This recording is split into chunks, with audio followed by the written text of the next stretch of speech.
Hi అండి. అప్పుడెప్పుడో నా చిన్నప్పుడు మా నాన్నగారు ఇంట్లో కోడిని కోసుకునేవాళ్ళం. అప్పుడు కోడిని కోసుకున్నప్పుడు దాంట్లో లివర్ ఉంటది కదా!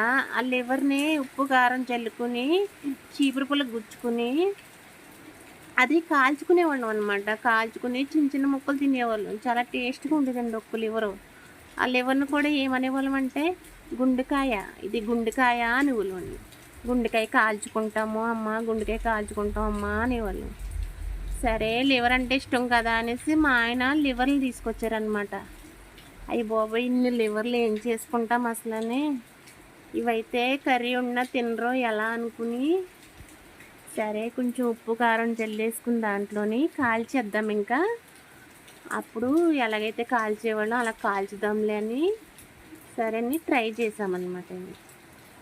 సరే ఎలా కాల్చాలి ఏంటి బాబు ఇన్ని గుండెకాయలు అనుకుని, సరే కాసేపు అలాగ నానబెట్టేసి ఆలోచించుకున్నాము.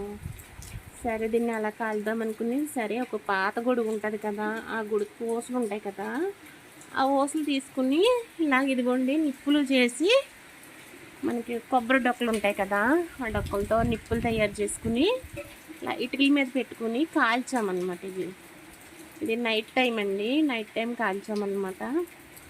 ఎలాగైతే దానికి గుచ్చేసి ఇదిగోండి ఇలాగా ఈ టైప్‌లోని ఇలా కాల్చాము నిప్పులేసి. అది అలాగైతే కాలాయి. టేస్ట్ అయితే బావుంది కాబట్టి కానీ ఇంట్లో ఎవరు తినరన్నమాట ఇది. మనం వండినా తినరు, కాల్చినా తినరు. సరే ఏం చేద్దామనేసి ఏదో 1, 2 తింటాం కానీ అన్నీ తినలేము కదా! సరే ఎలాగైతే ఒక 2 తినేసి మిగతాయి చుట్టుపక్కల మా అత్తయ్య, మావయ్య, మా అన్నయ్యకి వీళ్ళందరికీ ఇచ్చేసాను. టేస్ట్ బావుంది కానీ ఇష్టపడరనమాట. అంతేనండి. ఇగోండి ఇలా వచ్చాయి లాస్ట్‌కి. అది నైట్ టైము ఎండాకాలం కాబట్టి చాలా చిరాకొచ్చిందండి. ఓకే అండి. వీడియో కానీ నచ్చితే లైక్ చేసి, షేర్ చేసి, సబ్స్క్రైబ్ చేసుకోండి. బాయ్ అండి.